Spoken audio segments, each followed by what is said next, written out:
நாங்க வந்து அம்மாச்சின்னு கூப்பிடுவோம் ம். எங்க ஊர் சைடு. ம்.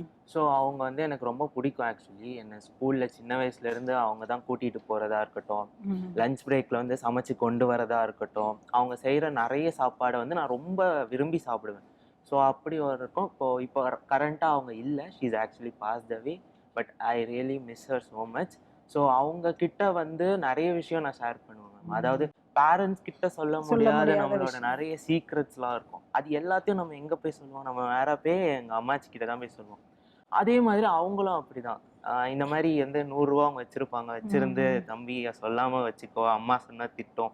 ஸோ ம். அந்த மாரி சொல்றதெல்லாம் சில விஷயம்லாம் ரொம்ப மொமெண்ட்டா நம்ம வச்சுக்கிற மாரி இருக்கும் மேம். ம். ஸோ வந்து அவங்கள வந்து நல்லா பார்த்துக்க வேண்டியது நம்மளோட கடமை. பட் சில தவிர்க்க முடியாத காரணங்களால வந்து அவங்கள ஓல்ட் ஏஜ் ஹோம்ல விடுற மாதிரி ஒரு சிச்சுவேஷன் வரும்போது, ஓகே ஓரளவுக்கு அவங்களோட மென்டல் பீஸ் பார்க்கும்போது, த்ரிஷா அவங்க ம். சொன்ன மாதிரி ம். விடுறது ஒரு அவங்களுக்கும் ஒரு பக்கம் லைஃப் பார்க்கும்போது இருக்கு. ம். சரின்னு படுது. பட் அவங்க பாயிண்ட் ஆஃப் வியூல அவங்க கிராண்ட் பேரண்ட்ஸ் அவங்க வியூல பார்க்கும்போது, மேபி நமக்கு அது தப்பா தெரிஞ்சாலும், இது ஒரு மாதிரி ஹைப்போதெட்டிக்கலி ஒரு கன்ஃப்யூஸ்டான ஒரு ஸ்டேட்டா தான் நான் ம். பார்க்குறேன்.